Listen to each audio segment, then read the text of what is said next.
projet de loi contre les violences sexistes et sexuelles présenté ce matin en Conseil des ministres. Une amende devrait être créée pour sanctionner les outrages sexistes dont fait partie le harcèlement de rue et concernant l'âge en dessous duquel un mineur ne pourra être considéré comme consentant à une relation sexuelle avec un majeur. L'âge retenu a été fixé à 15 ans, un texte très attendu. On en parle avec votre invité Philippe, il s'agit de la présidente du CEVIF, le collectif pour l'élimination des violences intrafamiliales. Chantal Jouvenot, bonjour. Bonjour Monsieur Dornier. Plusieurs aspects dans ce projet de loi. Globalement, les dispositions prévues, est-ce qu'elles correspondent à vos attentes ? Alors, les dispositions prévues dans le projet initial ne correspondent pas tout à fait à nos attentes associatives.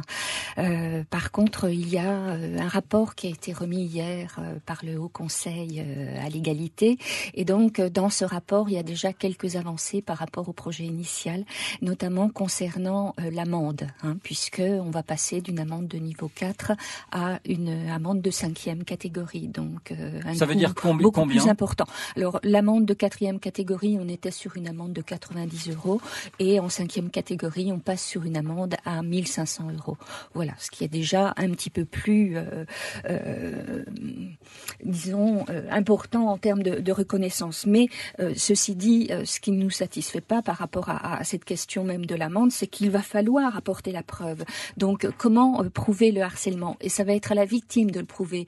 Donc, si ça s'est pas fait dans la rue devant un officier de police ou une personne assermentée, comment le prouver ? On y revient juste après ce journal. Chantal Jouvenot, vous êtes avec nous jusqu'à 7h15. La SNCF, Stéphane, annonce ne plus prendre de réservations sur les TGV et Intercités pour les 12 jours de grève prévus en avril. Mais rassurez-vous, si vous avez prévu un séjour en métropole, tous les billets déjà réservés peuvent être échangés et remboursés sans frais. Aux États-Unis, une nouvelle fusillade a éclaté hier dans un lycée du Maryland. Un élève a ouvert le feu, blessant grièvement 2 de ses camarades avant d'être mortellement touché par un agent de sécurité. Le TCO lance pour les habitants des 5 communes de l'Ouest l'opération Terre Eau Naturelle. Dans quelques jours auront lieu 2 temps forts annuels en matière de développement durable. La semaine pour les alternatives aux pesticides et la semaine du compostage. Terre Eau Naturelle, c'est sensibiliser les usagers à ces 2 thématiques en faveur d'un jardinal et d'une culture au naturel. Atelier spécifique, démonstration sur les marchés forains des 5 communes. Il faut se mobiliser. Anne-Sophie Torrent est chargée de communication chez Cycléa.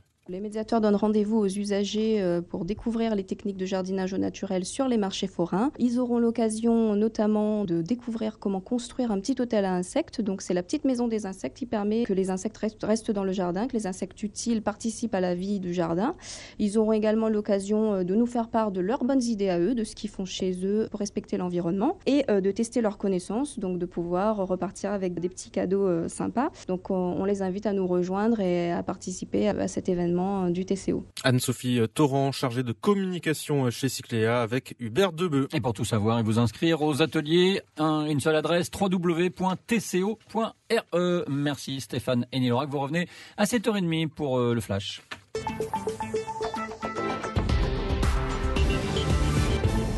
Il est 7h10 sur la première. L'invité de la matinale, Philippe Dornier. En studio avec nous ce matin, Chantal Jouvenot, la présidente du CEVIF, le collectif pour l'élimination des violences intrafamiliales. On parle donc du projet de loi contre les violences sexistes et sexuelles, texte prévu avant même le scandale de l'affaire Weinstein, suivi par une déferlante de dénonciations sur le net, notamment avec le hashtag Balance ton porc. Qu'est-ce que vous avez observé ici à La Réunion ? Est-ce que la parole s'est libérée autant qu'ailleurs ? Alors la parole s'est un peu libérée, mais pas autant qu'ailleurs, pas autant qu'on aurait le souhaité. Comment vous l'expliquez ? C'est toujours délicat ici à La Réunion de parler des violences sexuelles. Ça reste encore de l'ordre du tabou, de l'ordre du privé. Et on sait aujourd'hui, la Fondation des femmes a bien montré qu'il y avait seulement 90% des femmes victimes d'agressions sexuelles ou de harcèlement sexuel qui osaient porter plainte. Donc il y a quelque chose encore autour de la culpabilité de la victime, de la honte aussi qu'on peut avoir à pouvoir dénoncer ces faits. Alors peut-être que ce texte, ce projet de loi peut changer les choses. Vous le disiez tout à l'heure, ce sera difficile de définir le harcèlement de rue. Quand est-ce que ça commence avec un garçon qui siffle une fille, qui lui caresse les cheveux ? Ça commence effectivement avec un garçon qui siffle une fille. En fait, ce sont les comportements adressés aux personnes dans les espaces publics et semi-publics, comme par exemple les transports en commun, visant à interpeller verbalement ou non les personnes, les femmes particulièrement, leur envoyant éventuellement des messages intimidants, avoir un regard insistant. C'est pas forcément toucher la personne. À partir du moment où on touche la personne, on va parler d'agression sexuelle, notamment si on la touche sur une des 5 parties du corps considérées comme sexuelles, à savoir la bouche, les seins, les parties génitales, les fesses et les cuisses. C'est une infraction qui est englobée dans un texte qui s'appelle outrage sexiste. Oui. C'est une bonne définition. Cette définition d'outrage, elle existe déjà dans la loi. Donc en fait, on a fait reprendre que le texte de la loi dans ce texte concernant le harcèlement. Un autre aspect très important de ce projet de loi, c'est donc de fixer un âge minimum pour le consentement sexuel des mineurs. Qu'est-ce que vous pensez déjà de ce principe ? Alors sur ce principe, on est tout à fait d'accord. On l'attendait depuis longtemps, puisqu'on l'a vu avec l'affaire, je crois, de la fillette de 11 ans. Il y a eu 2 affaires. Voilà. Avec des fillettes de 11 ans. Effectivement, ça a choqué l'opinion. Des fillettes de 11 ans considérées comme consentantes par la justice. Voilà, comment est-ce qu'une fillette de 11 ans peut être consentante ? On sait l'emprise que peut avoir un adulte sur une enfant. Donc oui, le consentement ramené à l'âge minimum de 15 ans, je pense que c'est une bonne chose. Oui, parce qu'alors, après, il faut définir l'âge. La barre est fixée effectivement à 15 ans. Ça veut dire qu'en dessous de cet âge, un majeur qui a un rapport sexuel avec une jeune fille serait considéré comme un violeur. Vous comprenez Absolument. Que ça inquiète les magistrats ? Ça inquiète les magistrats. J'ai du mal à comprendre pourquoi ça les inquiète. Parce qu'ils disent les histoires d'amour entre une fillette de 14 ans et un jeune garçon de 18 ans, ça existe. Oui, bien sûr, ça existe, mais est-ce que il faut en faire la preuve aussi, quoi, il faut en faire la preuve. Est-ce qu'une fillette de 14 ans, elle est consentante ? Il peut y avoir des histoires d'amour sans qu'il y ait de rapport sexuel aussi. Mais vous êtes en train de nous dire qu'il faudra faire la distinction, réussir à faire ça. C'est un challenge quand même.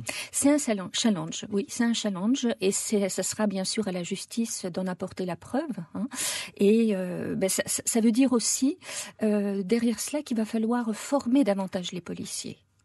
Former davantage la justice, les magistrats, les avocats.